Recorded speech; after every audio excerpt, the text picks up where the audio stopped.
Okay, spoiler alert, stay tuned towards the end of the video and you'll see how I had to deviate from plan A to plan B, but we're gonna get it done.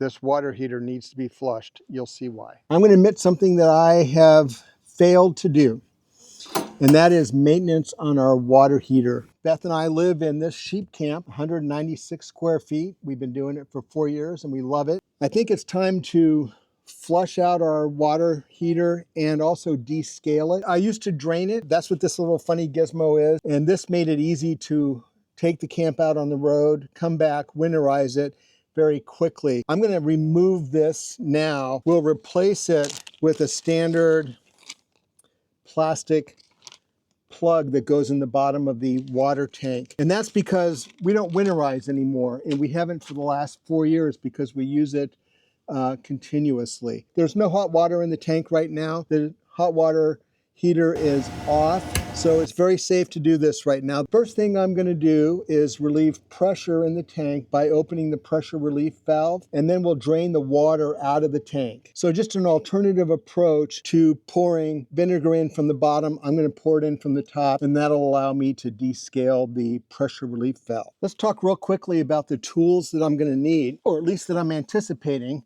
This is almost like a home project where you run to Home Depot 5 or 6 times. Adjustable wrench, water pump wrench, are also called channel locks. I'm going to use this long neck thin funnel that'll go into the water tank at the top. We're going to let all the vinegar soak in the tank overnight, and that'll descale the tank. Tomorrow I'll open the bottom plug and we will flush the tank out with this wand. A lot of people pour 6 gallons of vinegar into a 6-gallon water heater. I'm just going to pour 3 and then fill it up with water. That'll be acidic enough to descale the tank. So you don't need to use 6 gallons of vinegar. I'm just going to use 3. Okay, let's drain the pressure off. Just doing that slowly.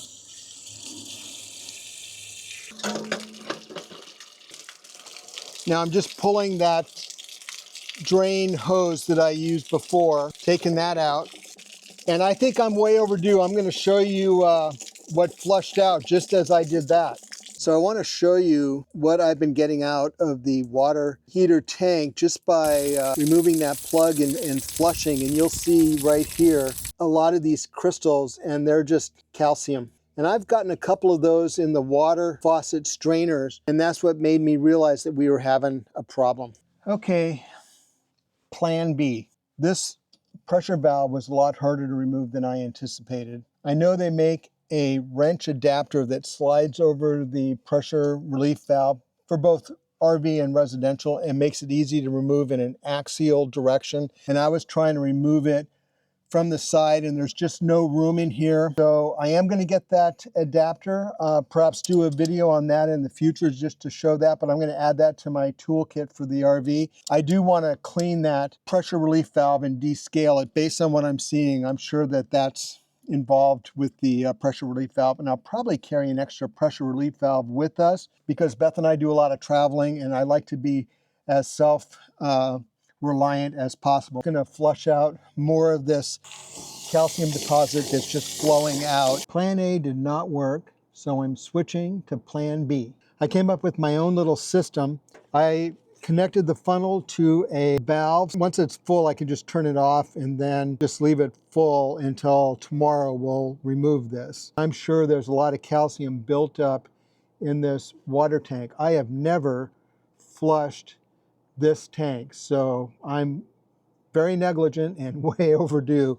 I've got the water turned off, I've got the pressure relief valve open, and I'll start pouring vinegar in to the tank through this funnel. Now I'm going to go fill these empty jugs up with water, and we'll put those in, and we'll have a total of 6 gallons of 50% vinegar.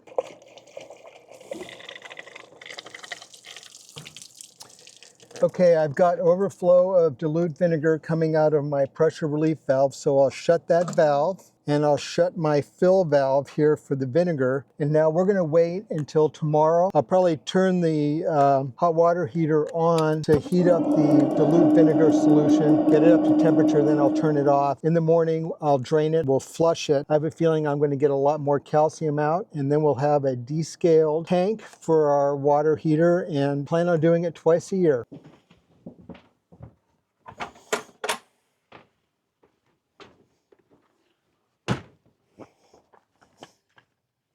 Good morning. We had the vinegar soaking in the water tank last night. I got it up to temperature before we went to bed, so it was hot vinegar. Now it's time to drain that out of the tank, and then we'll flush the tank, fill it back up, and hopefully get back on the road with hot water. Beth's looking forward to a shower, and so am I.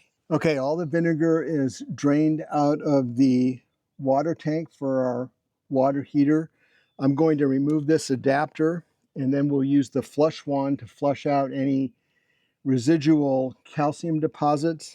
And then I'm going to insert this plastic plug instead of my old winterizing drain hose. I'm going to save this little tool because it's going to make future flushings much easier. I'm not going to carry it with me in the camp because I don't see myself doing this on the road. All right, let's flush out any residual deposits. I am getting more calcium crystals, little rocks kind of coming out, which is good. And I'm aiming the stream all in this direction as well because this is where the burner is, and I want to make sure I get as much of these deposits out as we can. Before I install this drain plug, I'm going to put thread sealant on the threads. If you struggle like I do with the PVC, cement, primer, and this type of lid, these are available too at Home Depot, Lowe's, and Ace Hardware, and it just makes removing these lids easy because they'll get stuck. So we're just going to apply a little bit on the threads here. And I don't have the appropriate socket, which I need to get, so I'm going to use my crescent wrench. So it's possible to do it this way, but it's not very convenient, and you run the risk of damaging the plug, and it's a little bit of a knuckle buster. And this only has to be tight enough that it doesn't leak. You don't need to crank down on this. It's plastic into a metal sleeve.